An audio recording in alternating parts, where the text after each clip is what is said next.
Buxoro viloyatida 300 mingdan ortiq tabiiy gaz iste'molchisi mavjud. Ularning qulayligi va xavfsizligi uchun gaz ta'minoti korxonasi tizimli ishlarni amalga oshirib kelmoqda.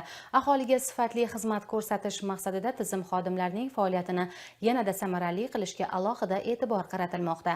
Xususan, favqulodda holatlarda tezkorlik bilan harakatlanish maqsadida xodimlarga to'liq jihozlangan yangi 104 gaz avariya xizmati avtomashinalari ajratildi.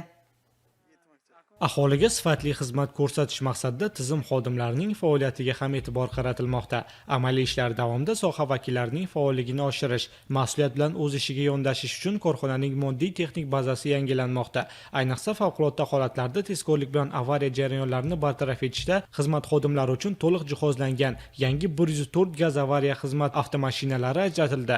Buxoro viloyati hokimi mavsumni betalofat o'tkazish, tezkorlik bilan aholiga sifatli xizmat ko'rsatish hamda bu borada gaz ta'minoti xodimlarining qay darajada tayyorligi bilan tanishish maqsadida gaz ta'minoti filialida bo'ldi. Filial rahbari dastlab bugunga qadar olib borilgan jarayonlarni raqamlar misolida gapirib o'tdi.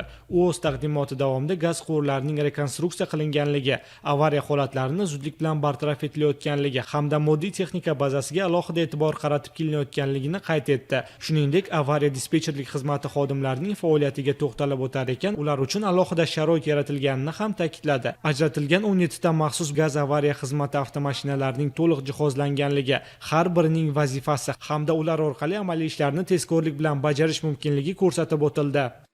2025-2026 yillar kuz-qish mavsumiga tayyorgarlik ko'rish bo'yicha Udgaz Buxoro gaz ta'minoti filiali tomonidan 127 kilometr yer osti gaz quvurlari mukammal ta'mirlandi, rekonstruksiya qilindi. 1300 kilometrga yaqin yer osti gaz apparatlari pribor orqali tekshirildi. 78 ta yangi gaz taqsimlash punktlari o'rnatildi. 412 kilometr gaz quvurlari bosim osti zichligida sinaldi. 647 kilometr gaz apparatlar estik jihatdan tartibga keltirildi. 33 mingga yaqin ikki bosqichli tizimga o'tqirilib, regulyatorlar o'rnatildi. Ana shu yil davomida qilingan qurilish ishlaridan iqtisod qilingan mablag'lar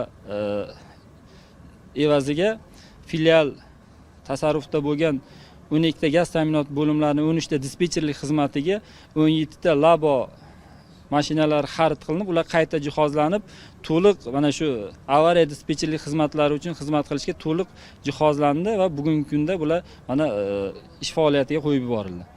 Tadbir so'ngida viloyat hokimi barcha kerakli anjomlar bilan to'liq jihozlangan avtomashinalarni o'z egalariga topshirdi. Bunda o'zgarishlar xodimlarning ish samaradorligini oshirish, favqulodda vaziyatlarga tezkor harakatlanish imkoniyatini yaratish va aholiga sifatli gaz ta'minotini ta'minlashga xizmat qiladi.